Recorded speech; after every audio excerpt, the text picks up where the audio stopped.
గుణత్రయ విభాగయోగం 18వ శ్లోకం. ఊర్ధ్వం గచ్చంతి సత్వస్థ మధ్యే తిష్టంతి రాజస జగన్గణ వృత్తిస్థ అదో గచ్చంతి తామస. మరోసారి, ఊర్ధ్వం గచ్చంతి సత్వస్థ మధ్యే తిష్టంతి రాజస జగన్యగుణ వృత్తిస్థ అదో గచ్చంతి తామస.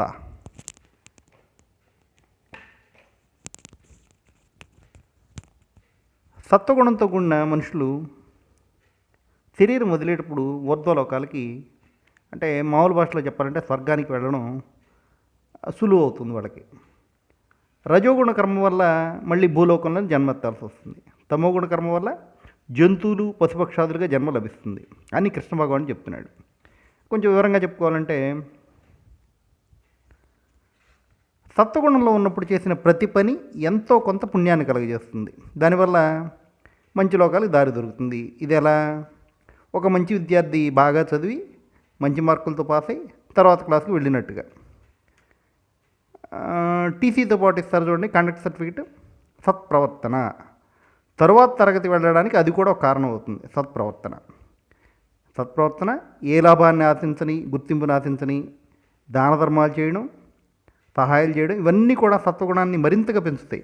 దానివల్ల అతను శరీరం విడిచే సమయానికి కూడా సత్వగుణంతో మనసంతా నిండి ఉంటుంది కనుక అతనికి మంచి లోకాలకు దారి తొందరగా ఏర్పడుతుంది.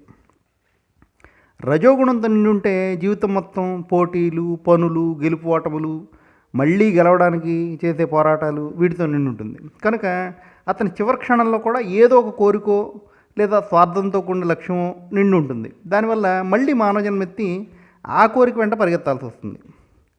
మళ్ళీ అతని చివరి నిమిషానికి కూడా రజోగుణంతోనే కనుక ఉంటే మళ్ళీ జన్మెత్తాల్సి వస్తుంది.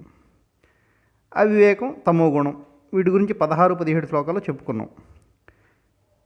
జీవితం మొత్తం ఈ అవివేకంతోనో తమోగుణంతోనో గడిపినట్టయితే అతని శరీరం వదిలేటప్పుడు కూడా ఆ గుణంతోనే నిండి ఉంటుంది.